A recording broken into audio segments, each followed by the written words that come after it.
Welcome to Detroit. Doesn't matter if you have one ass cheek and 3 toes. I will beat your ass. You can drown them. And that's what we gotta be. That's who we have to be. Because that's our domain. That is our domain. Because we'll tread water as long as it takes to fucking bury you. Takes the snap, turns, gives to Montgomery, right side, end zone, touchdown, Detroit Lions! Yes. We are driven by Detroit. Hello, Detroit Lions friends, fans, and family members. Welcome on back to yet another episode of MCM Motor City Mania. I'm your host, David T. Pike. And as always, we're diving on in. So, folks, obviously we know that we can't hang on to the performance offensively that we just had against the Washington Commanders. That was Sunday. It's now Wednesday. We have to start looking towards the Philadelphia Eagles. Probably the biggest game we've had all year. Probably going to be the biggest game we have all year until we get to the playoffs. There's a couple other games that are going to be spattered in there that are also going to be pretty damn big. Obviously, the rematch we have against the Packers, the game we have against the Rams, these are all going to be big games as well. But I don't think another game is going to be as important as this game against the Eagles because of a couple of reasons. Number one, this is going to be, I think if I recall correctly, the first time since 2022 that the Lions have played against the Eagles. And the last time we played against the Eagles, that was a barn burner. Because it literally went down all the way to the wire, and I think we wound up losing that game like 44-38. So this is a rematch in that regard. It's a revenge game in that regard. So it's big for that. It's also big because of the fact that the Eagles are the team that got to the Super Bowl last year, won the Super Bowl last year. So they are considered the standard in the NFL as far as the NFC is concerned, as far as, okay, if you want to be considered the best, you have to beat the best. So this is a really, really big game for the Lions. And it's not lost on the Lions, and I know for a fact it's not lost on Lions fans. And while, I'll say this right now, while Lions fans are definitely riding the high of following the absolute devastation that our offense placed on the Commanders last Sunday night in a 44-22 blowout, I'm going to say this right now. I also know that there are a lot of Lions fans that are particularly worried about going forward in regards to this offense. And where they're particularly worried is the immediate upcoming stuff, which is obviously the game we're getting set to play against the Eagles. There's obviously a couple of other things that are further down the road, but we have to understand something here. Can't really address any of that stuff later on down the road. You got to take things one game at a time. You have to take things one step at a time. And I'm going to say this right now. While the worries of the fans, they are legitimate, and they deserve to be addressed, by addressing them, I am going to also try and do my best to dispel those concerns and fears that fans are having surrounding the offense that are causing them that anxiety. So what are those fears? Well, let's take a look at them in a logical, linear progression, which is something I typically like to do with my videos. Let's take a look at fear number one.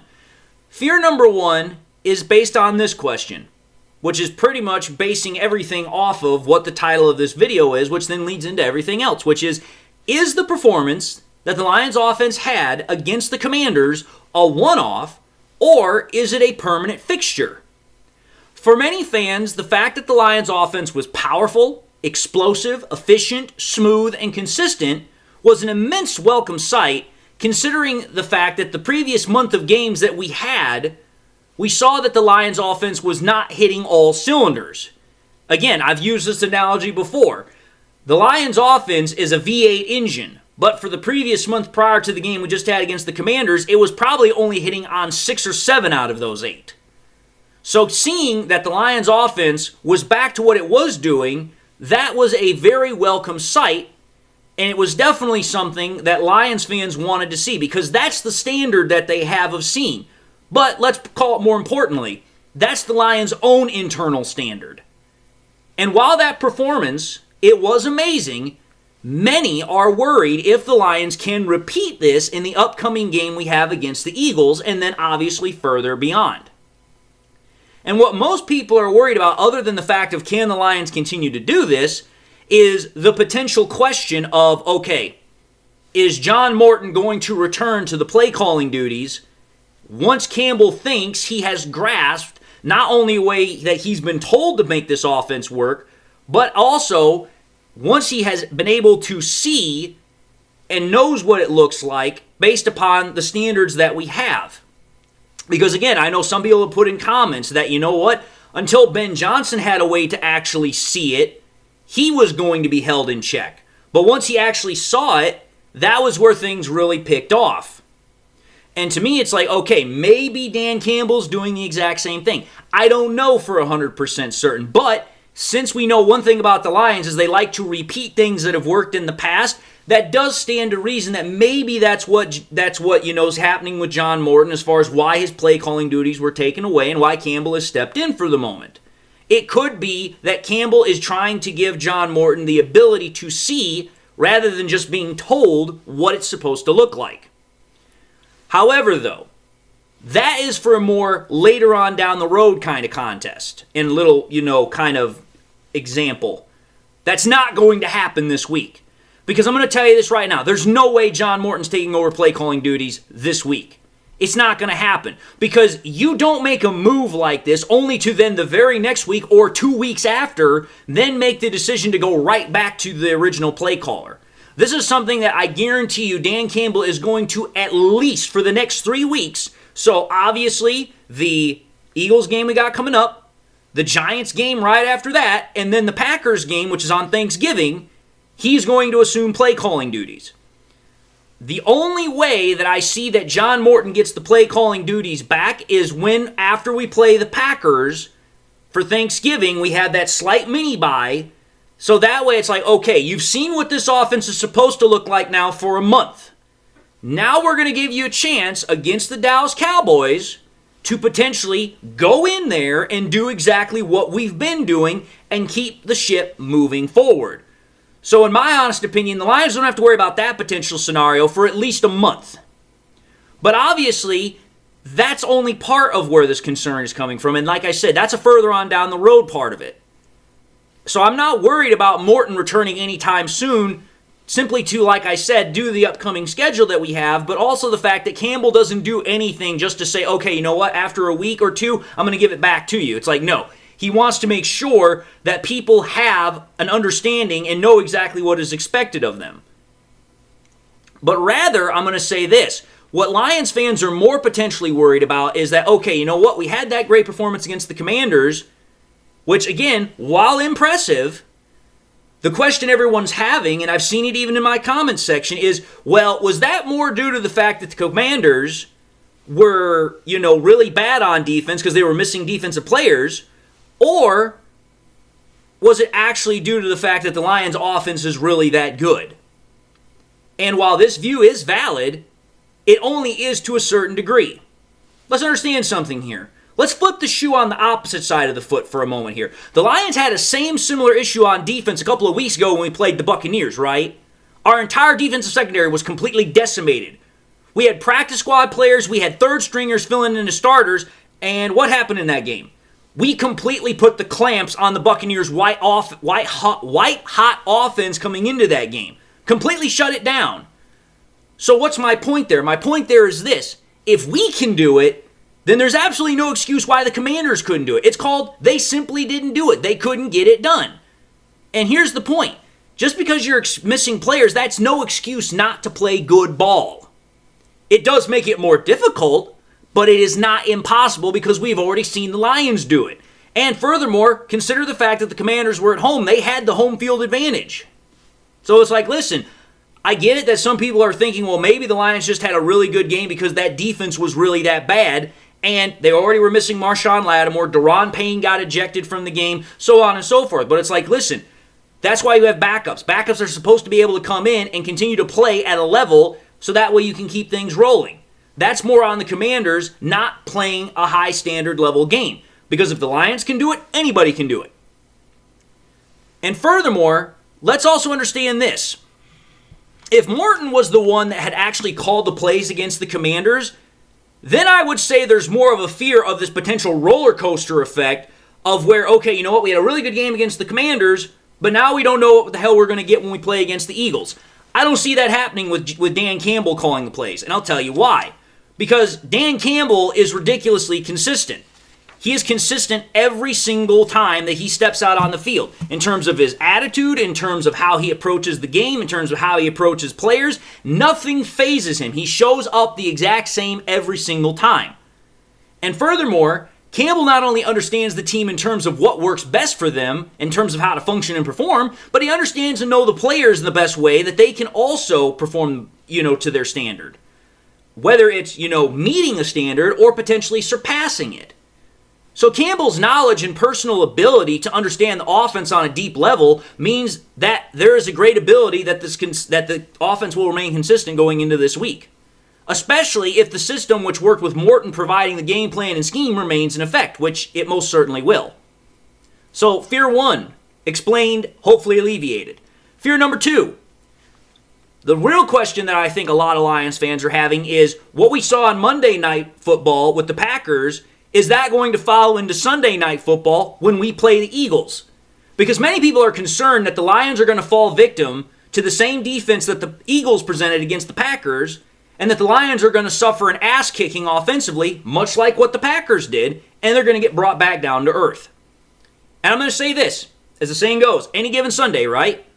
And while any given Sunday, a team offense can have a bad night, or a defense can have a really good night, depending on what happens, I don't believe that fans are going to have to worry about a repeat of the Packers' offensive performance for the Lions on this upcoming game. And I'll show you why. Reason number 1, I just talked about it. Dan Campbell is a perfect understanding of what this offense can do. He knows how to go with it in terms of pouring on the gas and when to step back. Matt LaFleur has not shown that this year. Let's just call it for what it is. Matt LaFleur could not figure out what to do with his offense to get any sort of, I would just say decent performance out of it against the Eagles. He just couldn't get it done. He was constantly over there looking at his tablet trying to figure out something in which he could do to make it work. Dan Campbell didn't have to do that once. He literally was on the sideline, he had his play sheet, listened to what Morton, what Shaw, what Fraley, and everybody else had to say, and he called the best play based upon the information that he had and knowing what the players could do. That feel and understanding for our team is what puts him in a better position as a play caller than Matt LaFleur, regardless of the fact that Matt LaFleur has been calling plays for years. Because you know what? Like I've said before, you can know every single play that you have. You can know that this is what I would do in this situation. But do you understand your team? Do you understand your players? Matt LaFleur doesn't right now. Dan Campbell has always done that. So, that's point number 1 there. Point number 2, let's just call it for what it is. The Lions' offense is massively healthy in comparison to the Packers. The Packers' offense going into that game against the Eagles was already banged up because they had just lost Tucker Kraft for the entire year because he tore his ACL. Watson, even though he was playing in that game, he was still working his back into the fold for the Packers' offense, so he wasn't 100%, back into the full swing of things. The Packers had also ruled out Golden prior to the game. And then during the game, the Packers lost Elton Jenkins, so their offense was really hobbled first and foremost coming into the game, and it only got worse as time went by. Now you take a look at the Lions' offense. The Lions' only major concern offensively in terms of injury is Christian Mahogany. Mahogany's done until later this year. Everybody knows it. But everybody else should be, and most likely is definitely going to play. I know everybody's concerned about Decker and, potentially what's going on with Penei Sewell, but they're going to play. Just like I said they were going to play last week, they're going to play this week. So, not only is the Lions' health better, but the Lions have immensely better weapons to spread the ball out and make things more challenging to the Eagles to pinpoint their plan of attack against us. Which then leads me into my third point for this potential fear. Campbell is not going to be conservative nor predictable in his offensive attack. You go back to that game. The entire game against the Eagles, Matt LaFleur was extremely conservative in how he had the offense of the Packers play. Not only was it conservative, but it was extremely predictable. I've literally heard it from everybody, and I literally saw it with my own eyes. Every single drive, they would start it the exact same way. First down, second down, run plays. Third down, they try to throw it. It was literally the exact same wash, rinse, repeat methodology every single damn drive almost. That makes it ridiculously easy for the defense to try and prepare what they're going to do to stop you. And let's call for what it is. If they slow you down or don't allow you to pick up a whole lot of yards on first and second down, so now you're looking at a 3rd and 8, 3rd and 9, 3rd and 7 maybe, that now means that they know it's a passing down on 3rd down. They're going to then pin their earbacks and they're going to bring an all-out blitz, which Dan Campbell is not going to do that. He is going to mix it up. He is not going to put his offense in predictable situations, which is going to make it hard for them to convert. He's going to mix it up. He's going to be aggressive. He's going to make sure that the Eagles defense cannot pinpoint what the Lions offense is going to do like they could against the Packers offense. Because I'm going to tell you this right now. What I saw from that Packers game with LaFleur is that LaFleur either didn't trust his players to do their jobs, which is entirely possible, or he felt intimidated by the Eagles defense. Neither of those things are going to happen with the Lions offense or with Dan Campbell. Sorry, just not going to happen. That brings me then to the third and final fear, which is there's a lot of Lions fans that fear that the Eagles are simply just going to overpower the Lions up front on offense, and then Goff is just going to play as bad as Jordan Love did throughout that game. And I'm going to tell you this right now. This is actually an interesting one for me. And the reason is this. Because let's just call it for what it is. I don't care what quarterback it is. It can be Patrick Mahomes, Josh Allen, Lamar Jackson. I don't care. Any quarterback is not going to play well if they have consistent pressure in their face. It's just not going to happen. But let me just bring something up here. Goff has shown that he can handle pressure and still put the offense in a place to make plays and put the defense on their heels. I'm not saying he's Superman, but where he is Superman is up here where it matters. Because think about this, folks. Go back to the Vikings game that we played. Yes, we lost that game. But let's call it for what it is. The reason we lost that game, even though the offense was struggling, it wasn't because Goff was bad during that game. In fact, the exact opposite was true. Goff was blitzed almost endlessly in that game, and he had pressure on more than half of his dropbacks. But yet, in spite of that, Goff finished with a very strong stat line in that game. In Week 9 against the Vikings, Goff completed 67.6% of his throws, almost 300 passing yards, 7.7 an average a throw, 2 touchdowns, no picks, with a 108.7 passer rating. That is a very good performance for a quarterback that's under damn near constant duress. He still played well. And not only was he under constant duress, he was having to do that while having no help in the run game because both Sonic and Knuckles were bottled up in that game. So he had no running game to help him out, and he was constantly under duress by Brian Flores' defense. If Goff can do that against Brian Flores' defense, which is one of the most blitz-happy, blitz-aggressive defenses in the NFL, he can do it against any defense. The Lions have shown, and Goff has shown, that when they're on a roll offensively, they can still run the ball against whatever team they face. Because let me go back to another game here for you. Remember when we were going up against the play against the Browns? And everybody was like, man, their defense is just absolutely ridiculously powerful. You're going to have a hard time against them. How well did we run the ball in that game? Oh, that's right. The Lions, going up against the Browns, who, if I recall correctly, had like a top 5, top 3 run defense that game, we ran the ball for 109 yards. And oh, by the way, the Browns are still a top 8 run overall defense in terms of yards given up. So it's like, if we can do that against the Browns in, what was it, week 3 or something like that? Week 4, whatever it was.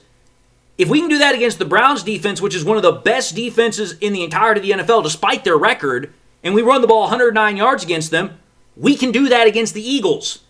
Which then, oh, that's right. We've also known that if we can get the run game going, that's going to allow us to open everything else up. Because go back to the game we just played against the Commanders. Gibbs ran the ball for over 140 yards last week. And I have no reason to doubt that on any given play in any given game, that he can't explode and take a play all the way to the house. Which, if that happens, it means then the defenses that are going to be playing against him are going to have to adjust. And if they adjust, oh, what does that mean? That means that one of the Lions' best offensive weapons now can come out to actually do what it does best, which is the play-action game. Which, consider this. In 2025, where's Jared Goff's play-action stats right now? I'm going to show you. Jared Goff, and my paper's just being absolutely ridiculous, Jared Goff's play-action stats are as followed. He's got the 5th highest completion percentage off of play-action, Fourth most passing yards off of play action. Second highest pass average per throw off of play action. He's tied for seventh most passing touchdowns off of play action. He's tied 13th in terms of interceptions, but he's ranked 9th in passer rating off of play action, and he's got the 5th fastest time to throw off of play action.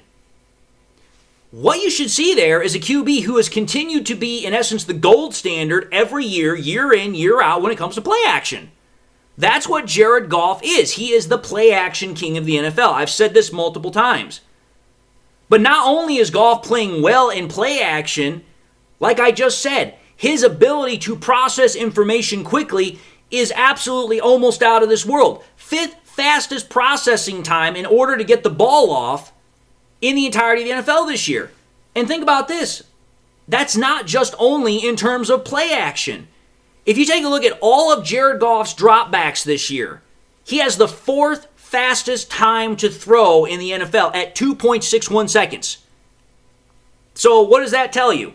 That tells you not only is Jared Goff absolutely lightning quick when it comes to play action, he's lightning quick overall. Because let me show you this. When you take a look at Jared Goff's stats throwing under 2.5 seconds and over 2.5 seconds, you're going to get virtually the same amount of information. Take a look at what he looks like when it's 2.5 seconds or less.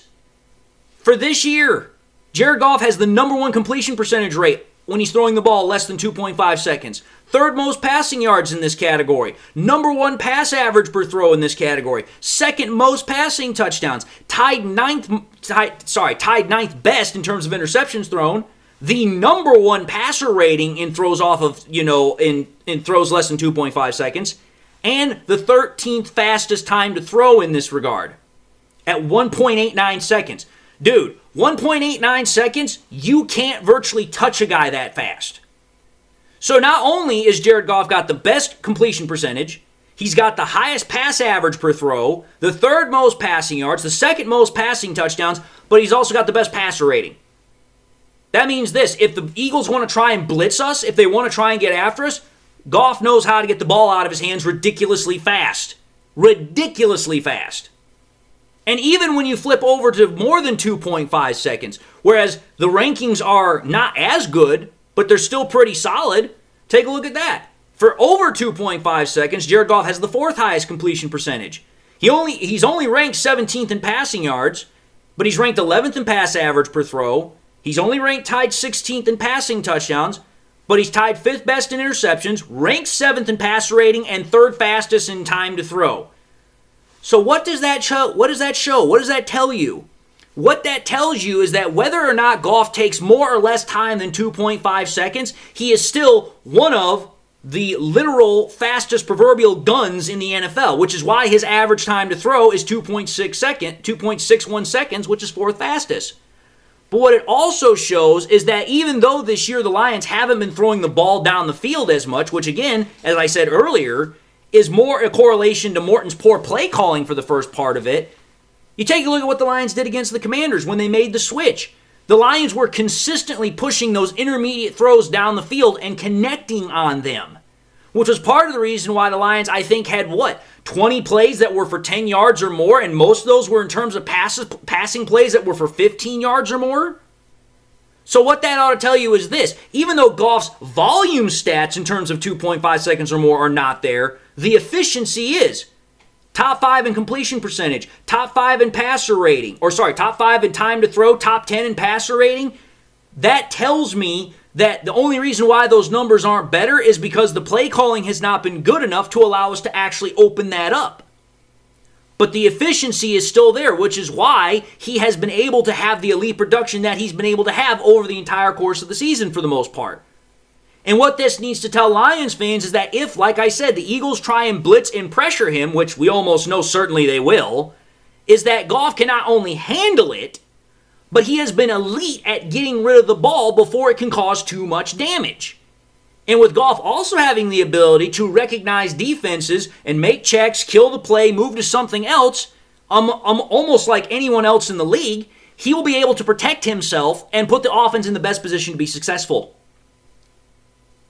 So, I believe I've recognized the main fears, and I've tried my best to alleviate them. So, again, while I recognize that Lions fans have legitimate fears about playing the Eagles on offense, I believe fully that Dan Campbell as play caller, Morton as game planner and schemer, and Goff as the one that runs the offense, and the rest of the crew doing what they do, we will again be able to put our best foot forward like we did against the Commanders, and the Lions will be able to be in a good position to try and win and be ready to tilt the NFL world on its ear. Because I'm telling you this right now, if the Lions go into Philly and beat the Eagles, the NFL is going to have to completely rewrite any and all narratives, not only about the league itself, but especially for the Lions. That's an absolute guarantee. So, that's my episode. You do with the information what you will.